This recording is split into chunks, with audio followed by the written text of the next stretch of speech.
Jio News London.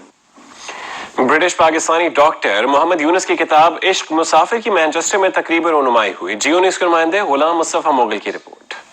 Press club of Pakistan UK और पाक British arts के ज़ेर तमाम डॉक्टर मोहम्मद यूनुस अमीन की किताब इश्क मुसाफिर की तकरीब रुनुमाई का इनकाद किया गया, जिसमें कम्युनिटी वेलफेयर अताशी फिदा खान न्याजी और दीगर ने खिताब करते हुए कहा कि डॉक्टर यूनुस अमीन जिंदा जज्बों का शायर है।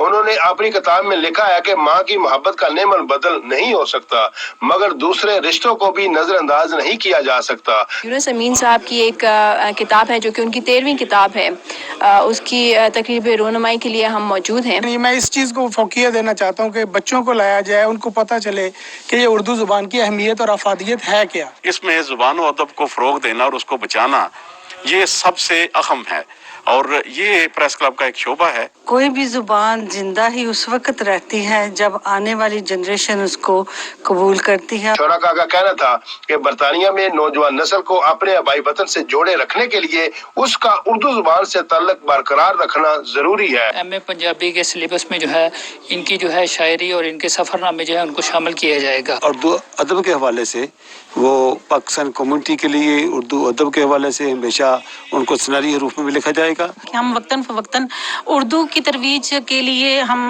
काविशें करते रहते हैं। हमारी नेशनल लैंग्वेज है, उसमें जो किताबें लिखी जाती हैं उनको ना सिर्फ प्रमोट करना चाहिए बल्कि उनको बच्चों को पढ़ाना भी चाहिए ताकि हमारे सकाफत और हमारी ज़बान को फ़रोग़ मिल सके। आज ये जो महफिल शुरू है इसमें इतना अपनी तहजीब के बारे में पता चलता है, ये तो बहुत ये ऐसे होना चाहिए, अपने बच्चों को सिखाना चाहिए। बरतानिया को उर्दू जुबान का तीसरा बड़ा मरकज कहा जाता है बरे सगीर के बाद। अदीब और शायर के अलावा खवातीन की बड़ी तादाद ने शिरकत की। कैमरामैन नईम मलिक के साथ गुलाम मुस्तफा मुगल, जियो न्यूज़ मैनचेस्टर। जियो न्यूज़ में अभी वक्त हुआ एक ब्रेक का।